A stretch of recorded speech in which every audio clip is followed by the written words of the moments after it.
Why do you call him an evil and a liar? Well, we have a candidate here Why would you call him a liar? a candidate here who is so allergic to any accountability. It's safe to say that none of the 8 other candidates on stage invited former Governor Andrew Cuomo out for post-debate drinks. The 8 united around opposing President Donald Trump. We should be ready to withhold our federal taxes. And eviscerating the former governor, who is also the frontrunner to become mayor.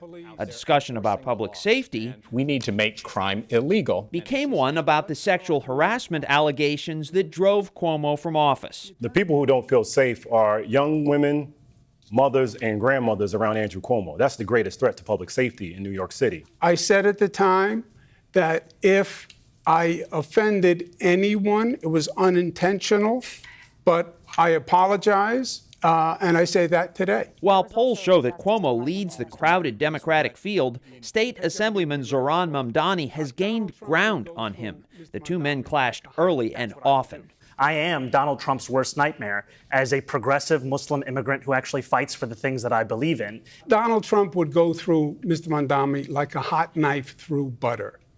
He's been in government 27 minutes. He passed 3 bills. Last night's gathering served as a referendum on the former governor's pandemic performance.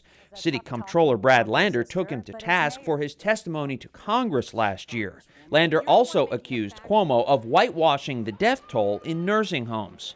It's not only that Andrew Cuomo lied to Congress, which is perjury, he also lied to the grieving families whose loved ones he sent into those nursing homes. No. I told Congress the truth.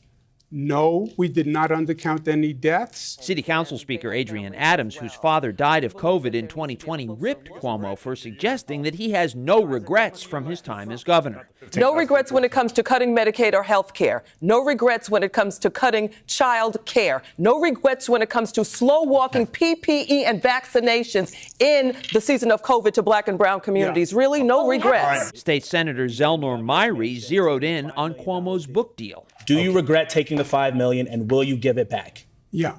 First of all, that's not true. At times, the moderators struggled to quiet the candidates. Former City Comptroller Scott Stringer provided some levity. Kids, it's grown-up time.